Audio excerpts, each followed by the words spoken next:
In Contra Costa County, flowers left at an intersection after a train hit 3 cars. Tonight, a 12-year-old boy is dead. His 19-year-old sister seriously hurt. Everyone drives this strip of road. It could have easily been any of our children, so it's really difficult to deal with. Both victims were traveling in the same car. The teenage woman had just picked up her 12-year-old brother from school when they were hit. Good evening, everyone. I'm Frank Somerville. And I'm Julie Hayner. The crash happened around 1 this afternoon in the area of East Cypress Road in Oakley, near a middle and elementary school. The schools had been dismissed early. KTVU's Deborah Villalone joins us now live with the latest developments. Deb. Julie, this crossing is not even a half mile from the campuses, and traffic backups here have been a concern even before today's tragedy. Lorena Leon and her 2 daughters brought a bouquet to lay at a train crossing where a child died. Knowing that it was when kids got off school, you knew that it was going to involve someone from the school, either a parent or a child. From Sky Fox, the scene Wednesday just before 1. A freight train slammed into a few vehicles and flipped one. A 12-year-old boy in the passenger seat died at the scene.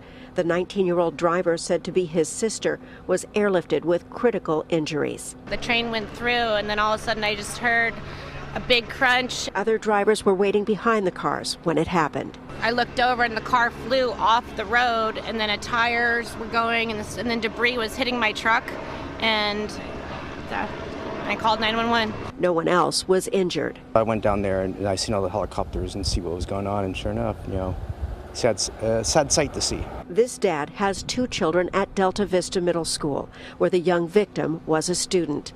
The principal refused to talk about the tragedy, but the district issued a statement of condolences and said counselors will be on campus tomorrow. Parents say the train crossing is often congested, especially on Wednesdays when school lets out at noon. It's just the way it is. The school, you have 300 plus parents trying to leave at the same time. The city of Oakley says the signals and crossing arms were operating properly at the time of the crash. And because of congestion concerns, it has adjusted the lanes and traffic lights in the area to keep traffic flowing at peak times.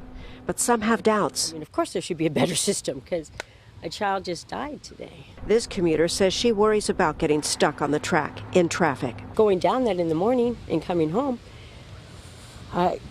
it's probably double when school gets out. A ride after school changed in an instant. Classmates say they'll feel differently crossing the tracks in the future. Going over, I definitely feel more nervous and more worried and wary of what could happen. Oakley Police and the Federal Railroad Administration are investigating. The young woman driving was airlifted to John Muir Medical Center in Walnut Creek.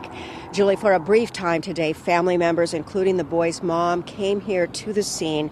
They were seen, of course, in tears and holding on to each other.